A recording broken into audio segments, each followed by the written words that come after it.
history of lynching in post-Reconstruction America is horrific. There have been numerous recounts and stories of unjust lynchings in America, North and South, but no lynching comes close to the depravity of the lynching of Sam House. This is perhaps the worst lynching in the history of the United States. Sam House was born in 1875 in rural Georgia on a farm owned by the same family who enslaved his mother. He was described by those around him as a gentle and friendly man who possessed the knowledge on how to read and write, a rarity for African Americans in the rural South at the time. His mother became ill, and he had to quit his pursuits of a higher education to care for his aging mother. Sometime before 1899, Host changed his name and moved to Coweta County, Georgia. That year was a particularly violent year in the area. In March, 9 black men were lined up and shot dead by an armed vigilante group after being suspected of arson. But those murders pale in comparison to the gruesome murder that Host would have to endure. Host would work on a farm owned by the Cranford family, according to local newspapers. On April 12, 1899, the Cranfords were eating a meal at their home when Host allegedly killed Alfred Cranford with an axe, raped his wife, and threw their infant son to the floor. Host fled the area and went to Marshallville, Georgia, where his mother lived. The owner of the farm and his brother found Host and accompanied him on a train headed to Georgia, where a reward awaited for his arrest. $1,600 was the reward amount.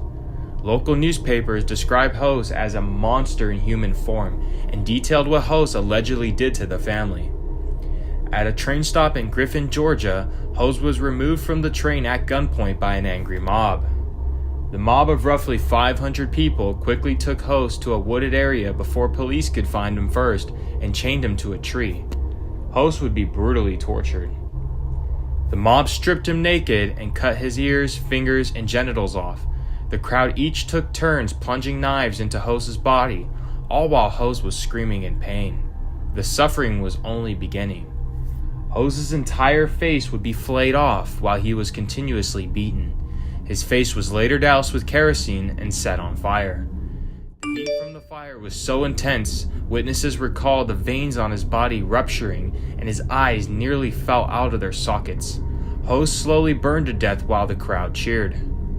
His last words were reportedly, "Sweet Jesus." After he died, the mob began to dismember him and take body parts to keep as souvenirs. His heart was cut out and given away, and his liver was cut out as well. There was a sign attached to his remains that read, "We must protect our Southern women."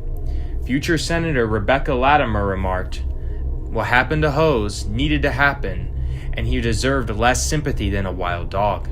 Civil rights activist W.E.B. Dubois was in Atlanta at the time and heard that Host's knuckles were for sale at a local grocery store and later learned that many of his body parts were being sold in stores all over Georgia. Civil rights activist Ida B. Wells hired a detective to investigate the lynching and the events that led up to it. They discovered that Host acted in self-defense against the Cranford family, particularly the husband. They also found no evidence that Alfred Cranford's wife had been raped by Host. The governor of Georgia, Allen Candler, blamed his lynching on African Americans, saying had they, quote, been raised right, lynchings like this would never happen. None of the 500 people who participated in this horrific torture and murder were ever arrested. Lynchings would continue for many decades in the United States until legislation would finally be passed.